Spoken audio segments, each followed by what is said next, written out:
Il existe différents types de chauffage électrique, les convecteurs, les panneaux rayonnants et les radiateurs chaleur douce.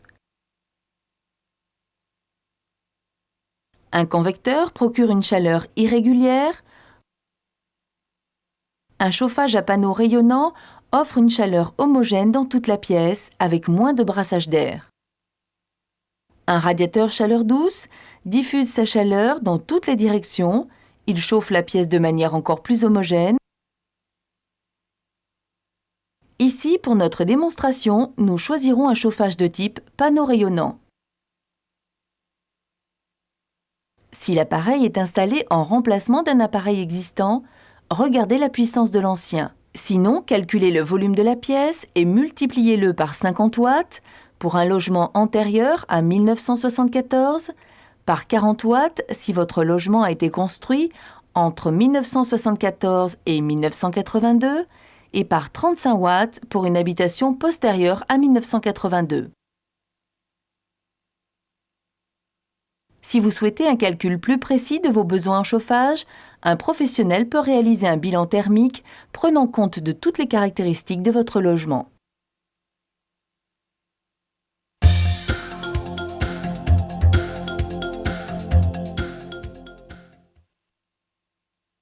Un appareil de chauffage doit être installé en respectant certaines distances minimales.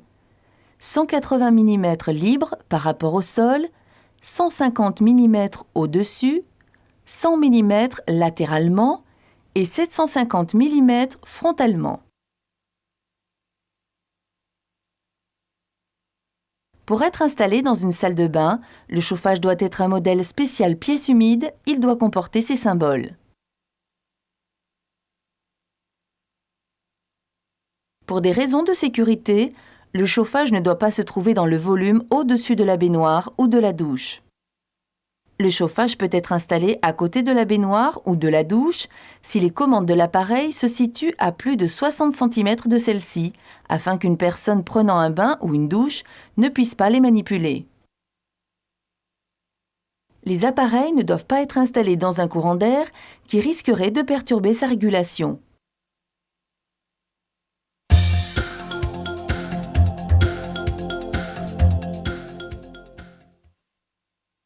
Un tournevis, une perceuse, des mèches et des chevilles, un mètre, un niveau.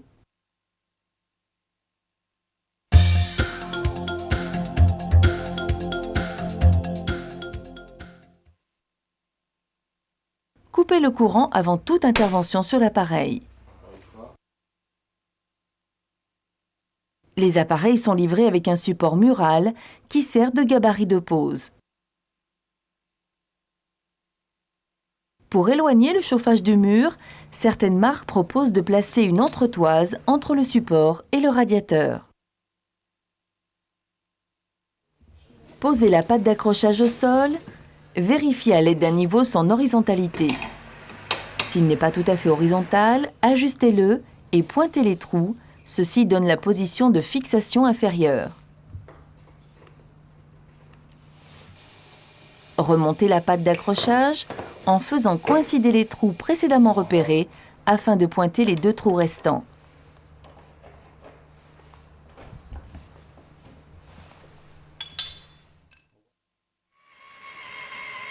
Procédez au perçage et à la mise en place des chevilles.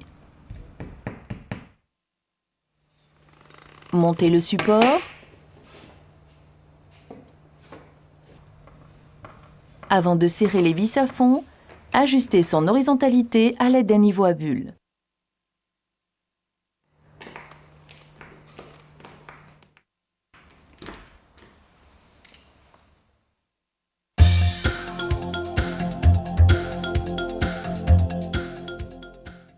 L'installation doit être faite conformément aux normes NFC 1500. Reportez-vous à celle-ci si vous souhaitez plus de détails. L'appareil doit être alimenté en 230 volts. Le raccordement au secteur s'effectue par l'intermédiaire d'un boîtier de raccordement, jamais par une prise électrique. L'appareil est livré avec un câble 3 fils. Marron phase, bleu neutre, noir fil pilote. Le fil pilote sert à relier l'appareil à une centrale de programmation. Dénudez les fils.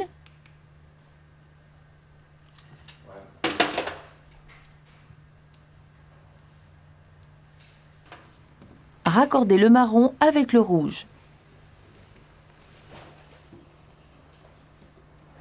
Et le neutre bleu avec le bleu.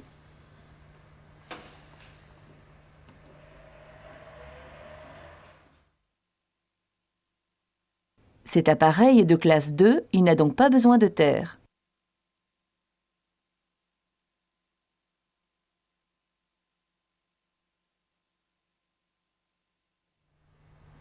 Refermez le boîtier, sans oublier de passer le câble dans le serre-câble.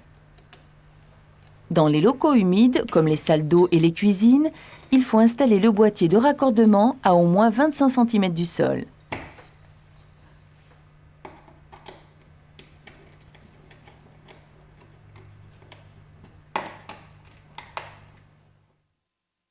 Fixez le radiateur en l'enclenchant par le bas.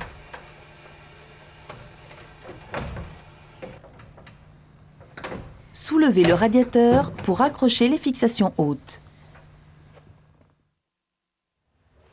Verrouillez.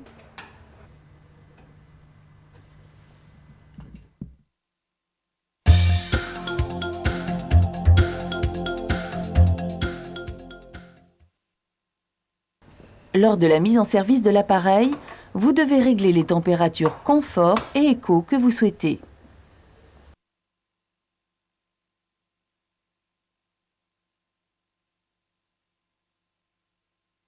La température confort est celle que vous souhaitez obtenir lorsque vous vous trouvez dans votre habitation. Pour régler la température de confort, baissez la température de la pièce en ouvrant la fenêtre. Positionnez le commutateur de gauche sur Soleil.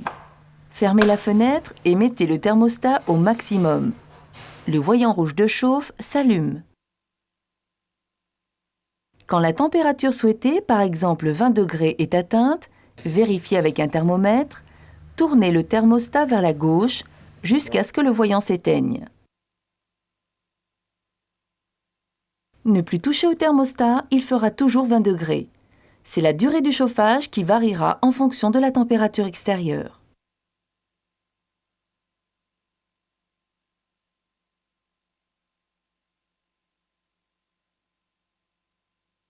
C'est la température souhaitée pendant les périodes d'inoccupation de la pièce.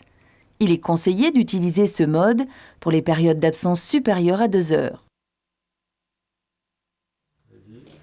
Positionnez le commutateur de gauche sur Lune, le panneau rayonnant se met en mode écho, le voyant Lune s'allume. Réglez la molette du milieu sur la température souhaitée, généralement une graduation de moins que le réglage confort.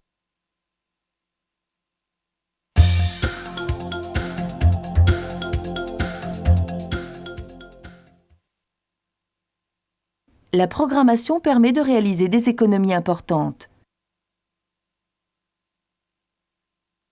La programmation s'effectue par cassette. Actionnez les picots pour choisir, heure par heure et jour par jour, la température que vous souhaitez, confort ou écho.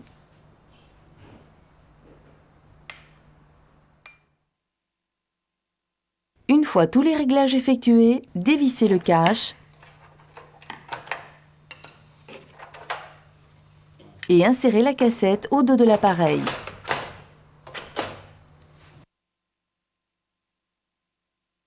L'appareil muni de la cassette programme commandera les autres appareils par l'intermédiaire du fil pilote noir. Le chauffage de la maison peut être organisé en zones. Zone de nuit pour chauffer les chambres, zone de jour pour chauffer le salon et la cuisine.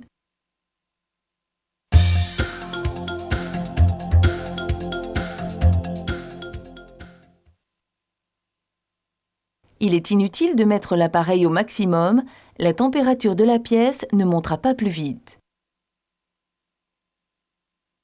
Lorsque vous aérez une pièce, coupez l'appareil en mettant le commutateur de gauche sur Stop.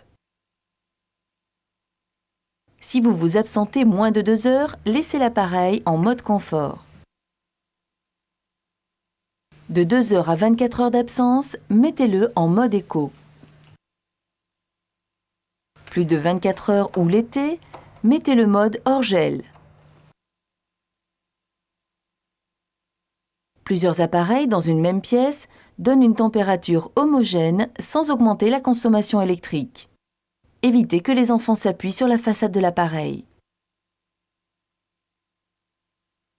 Il est interdit de couvrir ou d'obstruer totalement ou partiellement l'appareil et les entrées d'air.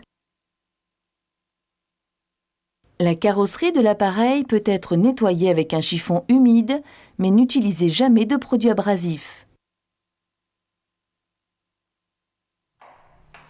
Toutes les interventions à l'intérieur de l'appareil doivent être effectuées par un professionnel qualifié.